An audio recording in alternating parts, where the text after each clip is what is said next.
શું તમને એક સવાલ પૂછું?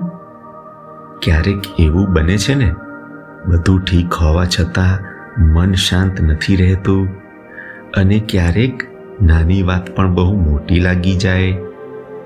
એ સમયે આપણે કહીએ છીએ, મારું મન સારું નથી. પણ સચ્ચાઈ શું છે જાણો છો? મન ખરાબ નથી, હોર્મોન્સ ઇનબેલેન્સમાં હોય છે. આપણું મન ફક્ત વિચારો પરથી નથી ચાલતું. એ એક કેમિકલ સિસ્ટમ છે. જ્યારે આપણે સતત ચિંતા કરીએ, ઓવર થિંકિંગ કરીએ અથવા દબાણમાં રહીએ, ત્યારે મગજ એક હોર્મોન વધારે છોડે છે, કોર્ટિઝોલ સ્ટ્રેસ હોર્મોન. કોર્ટિઝોલ વધે એટલે મન અશાંત થાય, ફોકસ તૂટે અને નાની વાત મોટી લાગે. પણ જ્યારે આપણે શાંત હોઈએ, સેફ અનુભવીએ, ત્યારે મગજ બીજા હોર્મોન્સ છોડે છે, ડોપામાઇન, ક્લેરિટી અને મોટિવેશન માટે, સિરોટોનિન, શાંતિ અને ઇમોશનલ બેલેન્સ માટે. હવે પ્રશ્ન આવે કે આ બેલેન્સ પાછું લાવવું કેવી રીતે?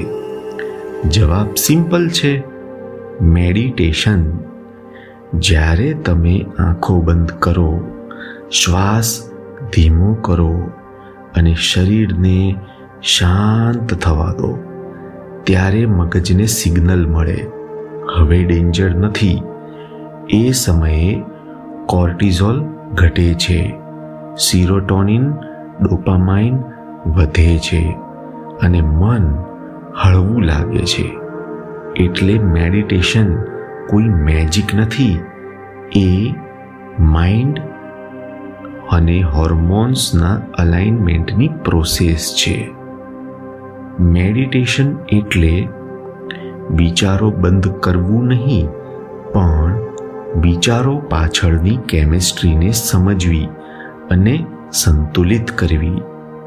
હોર્મોન્સ બેલેન્સમાં આવે એટલે મન પોતે જ શાંત, સ્પષ્ટ અને મજબૂત બને છે.